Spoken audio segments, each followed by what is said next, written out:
welcome to Aroi. My name is Sukham Bindra Grewal and I'm your host for today. I hope that you will take back with you something that will help you cook delicious, quick and easy dishes at home, at the comforts of your home for your family and friends. I will answer all the question answers, like I said, put them on the chat. If you're not able to put them on the chat and you remember them after the class, put them on the group and I will try to answer them for you. I will show you ingredients towards the end or maybe as we proceed along the class. For vegetarians and non-vegetarians, I don't endorse a brand or a shop or a website, but I will tell you where I buy my things from. And if that makes it comfortable for you, you can go ahead and shop from there. I truly believe in eat organic, grow organic, recycle, use leftovers, and reuse. It's rubbery. Squid is not rubbery at all. It's a very good flavor in the mouth. So if you're a non-vegetarian, give it a try. So if you look at the ingredient list for the calamari or the fritters, or the vegetable fritters, you could also use potatoes. I'm going to be using baby corn and broccoli, because these are easily available and they look really nice when you serve them. It looks like a really nice appetizer when you're serving it and really fulfilling. So there are three kinds of peppers I've mentioned here, along with something called the pink salt. Now this is what the pink salt is. This pink salt comes from the foots of the Himalayas. It's extremely powerful in essential minerals, and it was given by God free to earth, free to mankind, but we sell this. So a lot of it comes from Pakistan and gets packed, but a lot of it is also available in our country in the foothills of the Himalayas. I try and use this in every food, in every dish that I cook at home because of its properties, but feel free to use whatever kind of salt that you like. So this is a grinder. I normally grind the salt fresh when I'm using it in an appetizer like this. Similarly, I use the pepper grinder and not the pepper powder. And there is also something known as a green pepper, which a lot of us, and even I didn't know earlier. There's something known as green pepper, and it's from Kia, so it's easily available. Again, it comes in a grinder of its own, so all you do is you just grind it. I've just ground this before the class, and I've kept the salt and the green pepper. I've mixed these three together. In fact, you can mix all the three together and keep it to toss it. Once you fry the fritters and bring them into your dish and sprinkle them separately, they might be, they might be unequally distributed. So I like to mix everything that I have in a bowl, in a small bowl, and then I sprinkle them together. Before the class, I just cut lots of garlic and I fried them to golden brown.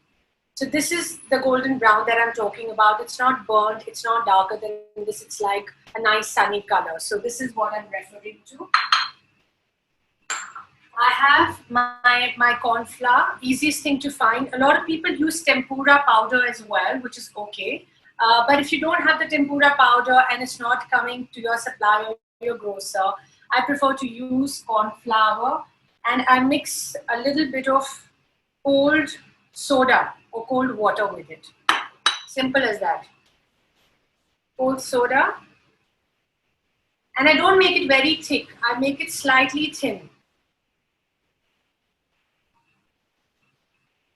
It's like really cold. So if you have something which is not cold, try and freeze it for a while just before you're cooking it, so that you get, when these fry, they fried really well. So I mix them in the batter. And just before frying them, I'm going to put in a little bit, I'm going to top them with a little bit of cornstarch. So this is a very fine batter. But just before that, I want the veggies to soak the batter a little bit, because we are not marinating this. Put a little bit of this flour right here in front of you. This batter helps you fry something, the calamaris, which are so crisp. I made these half an hour before the class and they're still crispy. There's no salt in the batter. We don't put any salt in the batter. I grew up in Thailand and I fell in love with Thai food when I was 4 years old. So there's never been a looking back where food was concerned. I've spent about 23 years of my life in corporate real estate, and this March, due to persuasion of very good friends who are here in family, I decided to follow my heart, which is I decided to start making organic, gluten-free, vegan Asian sauces and spice mix to people like us. Unfortunately, because of the lockdown, supplies got hurdled and they got stopped. So whenever they resume again, hopefully we should be able to supply some good stuff for cooking. And the Indian way that my mom taught me how to see if the oil was hot enough was when she was cooking pakoras. So she would take a little spoon and she would drop a little bundi in the oil, and if it came floating up, she would say, "Now it's ready to fry." So yeah, we learn these tricks from our parents. We learn it from the good cooks and chefs in our life. Taken it out of the mix. And I'm just going to lightly brush them with the dry flour, not coated, because I don't like a very battered fritter. I like it light.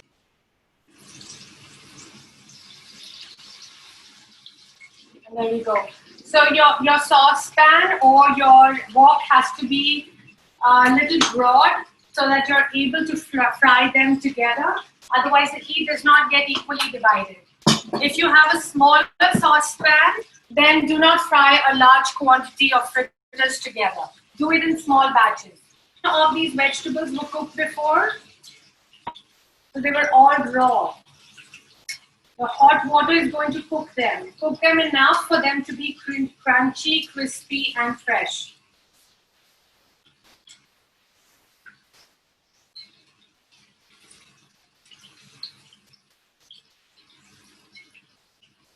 The flame is high heat. That's why I'm continuously stirring it so it doesn't burn.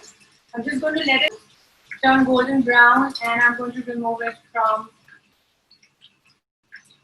the stove.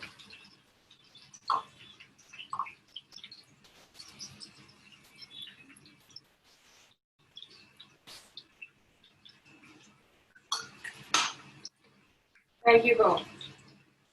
So this is how they look. There's a little, you can see a little coat of flour on and off. They're hot on the fritters. So you can fry potatoes like this. You can fry zucchini, slice and fry zucchini if you want. Some people like to do a firm tofu like this. Some people like to do carrots like this or beans like this. So all your personal preferences, but because this is easily available, this is what I've shown you. You can use any vegetable of your choice. In a wok, I'm now just going to mix this with the garlic. And because I like my food to show a little bit of color and spice, I'm going to add a little bit of chillies. Now these were dry red chillies which I had before the lockdown, and I had put them in a Ziploc bag and stored them in the chiller for 2 months. So I chopped them, chopped them thin slices, and I fried them. So this can be used as a garnish on any dish. So this is a huge tip that I'm giving you to make your food look restaurant style. Add cayenne pepper or paprika. So it gives you that nice red powdery look on the white coating of the colorful fritters that you have here. Okay. So I'm just going to make these separately. I'm going to make the vegetable one first and then the non-vegetarian one later. Just a little bit of the hot oil that we have. The pan is already hot. You don't need to cook anything, so I've turned it off. I'm using the burnt garlic, half of it for this and half of it for the calamari. I'm going to toss this in. I'm going to just add a little bit of the burnt red chilli.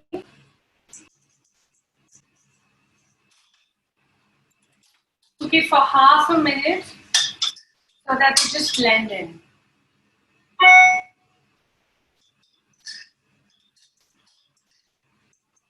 While you make Thai food, you'll have to prepare all your ingredients beforehand so that you can assemble them easily. I like to serve these with a chili mayo. So what I do is I take some mayonnaise and I add a little bit of chili sauce to it, or chili oil. It tastes really good. So the smell of the garlic tells you that it's done.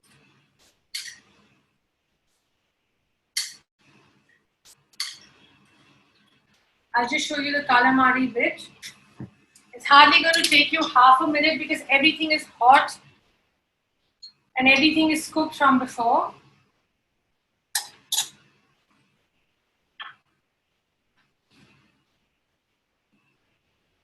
When you add the garlic to the calamari, it's going to give you a nice flavor. Your kitchen is going to smell so flavorful. And when it starts giving you that nice flavor, turn the flame off. You don't want the garlic to burn. So these I had prepared half an hour before, but when you just make these before you need to serve them, and they'll be very crispy.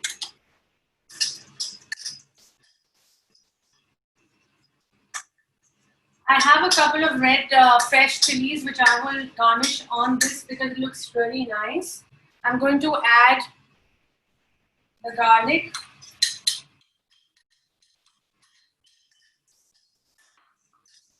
To this, a little bit of cayenne pepper, just for color. Turn the gas off. Add a little bit of dry red chilies. And that's it, we're done. So I told you I like to serve these with the chili mayo. I'll prepare the chili mayo in front of you. You can have, you can prepare both of these. Chili sauce which is available in the house. You could even use a sriracha, you know, any red chili sauce. I have a chili oil paste, so I'm going to use that. I'm just going to mix that a little bit with the mayo that I have at home. And I'm going to serve that as a serving dip sauce. You could also use a sweet chili sauce, you know. There's a lot of sweet chili sauce available in the market. Different kinds, even Indian, there are Indian brands that are making them now. So you could use those as well. Most part of Europe and Syria, Turkey, they use tartar sauce with this squid, just like they use for, like they use for the fish, the fried fish. So they treat squid like fried fish. So this is the sauce. I'm going to plate it all up and show it to you. We're done with most of our cooking. I'm going to be plating the stuff and I'm going to be sending you photographs. There was no salt in the calamari that you made. The calamari is salty, so you don't need salt. And then once on the fried calamari, we made this green pepper, black pepper, and the pink salt. Oh yes, okay. It goes on top of it when we garnish it. If you don't have the green pepper, forget it. Use the salt and the black pepper. Now, is there an alternative to coconut milk in Thai cooking? As I'm allergic to coconut, put water. Put water with cornstarch, celery. Just like how we thicken our curries, you know, like the Oriental curries. We add either potato starch. Use potato starch or use tapioca starch. That answers your question. Renuka, do we add cold water or soda? Cold water or soda, either or, Renuka. If you don't have soda, don't bother. Just use cold water from the fridge. The thing is that it has to be cold. When the cold interacts with the hot oil, it bubbles up. So that's when you get a nice, and this is not a thick batter. So you're not going to feel like, oh my God, I've eaten something really heavy. So the fritters are very light and you will enjoy, your family will enjoy it. My husband, I thank him for being my technical support today. So big thank you to him. Shivika, thank you, great class. Thank you, Shivika, for coming. I hope you'll try the dishes as well. Let me know about your next class. I normally do 1 and 2 weeks. So after a week, so okay, I'd like to learn vegetarian soups from you. What you like to learn, and then we can put it together. Okay. Okay. Thanks. Okay, guys. So everybody, thank you so much. Bye from me now until we log in again. I'm going to send in photographs. Feel free to ask me anything, anytime. And I'll also send you photographs of the ingredients so you can order from the different shopping sites that we have in Delhi. Happy cooking. Enjoy yourselves. Until next time. See you.